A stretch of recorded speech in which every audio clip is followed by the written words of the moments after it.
بسم الله الرحمن الرحیم. السلام علیکم ګرانو کتونکو، زه یم ستاسو ورور ځای چشتي. آه، نن تاسو سره زه یو اهم ویډیو شریکول غواړم. څونه کتونکي دي زما دا ویډیو د اخرې پورې وګوري او مخکې شیر کړي.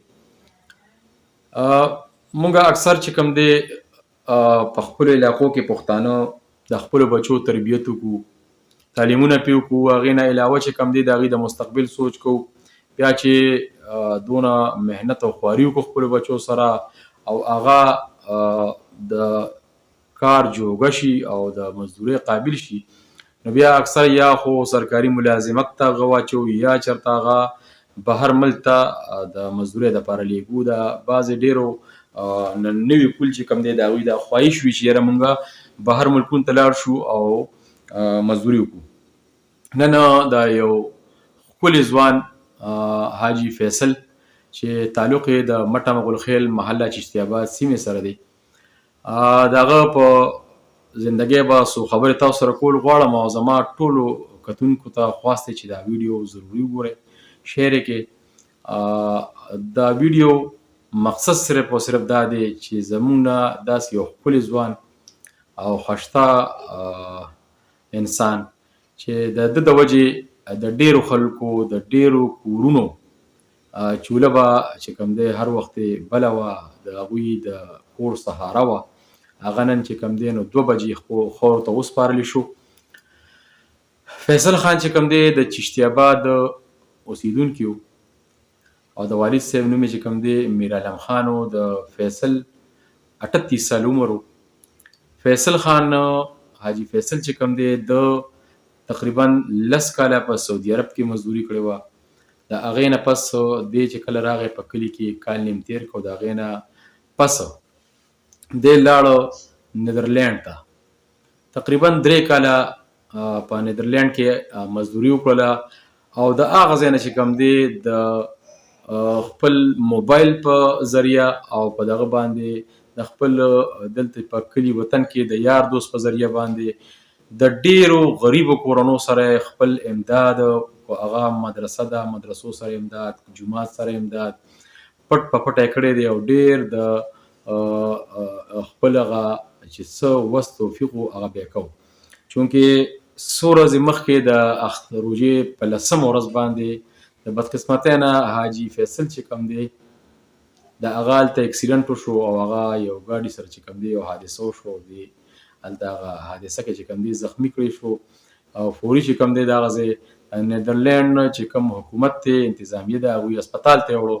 چونکې هلته د مټه مغلخیل د سیمې ډېر ملګري ورسره موجود وو. بیا په هسپتال کې تقریبا 14 دن د په هسپتال کې تېرې کړې او هغه 3-4 ورځې مخکې وفات شو هلته. او نن چې کوم دی د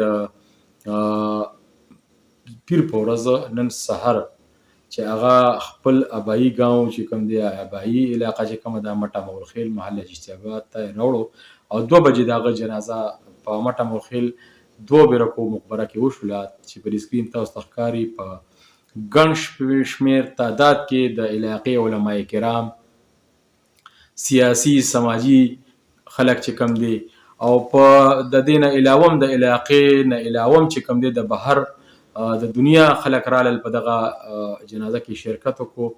د ویډیو مقصد زما صرف او صرف دا دی چې د څو ورځې ژوند دی فیصل خان پر سکرین به تاسو سره هغه تصویر هم ښکاري. فیصل خان ډېر ښکلی ژوند تېر کړ، ډېر ښایسته ژوند تېر کړ، په ډېر کم عمر کې لاړه او زمونږ د علاقې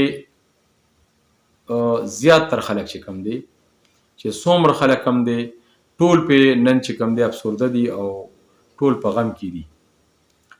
د فیصل تک سره 15 کوره متاثره شو. نو مونږ اکثر د داسې قسم خلکو په ژوند باندې هېڅ قدر عزت نه کوو. دا ویډیو زه صرف او صرف د دې لپاره کوم چې د داسې قسم خلکو لکه حاجي فیصل چې دي د داسې قسم خلکو په ژوند باندې عزت وکړي او په ژوند باندې دوی چې کوم دی ملاتړ جوړ شي چې داسې قسم خلک په دې وطن کې وي. نو دا ملک د داسې قسم خلکو د وجې آباد دی. نن په 2 بجې د باد بابا په مقبره کې حاجي فیصل خو دفن شو، خو د حاجي فیصل یادونه د مټه مغل خیل د عوامو په زړونو کې همیشه د پاره پاتې شو. او حاجي فیصل چې کوم دی د دې دنیا نه رخصت شو. زما ټول مینوال، زما چې څونه کتونکي دي د مټه نیوز پیج یا د نورو پیجونو، زما څونه مشران دي، کشران دي، رونه دي، خویندې دي، ټول ته زما خواست دی چې حاجي فیصل په خصوصي دعاګانو کې یاد ساتئ او د هغه دپاره خصوصي دعاګانې کوئ.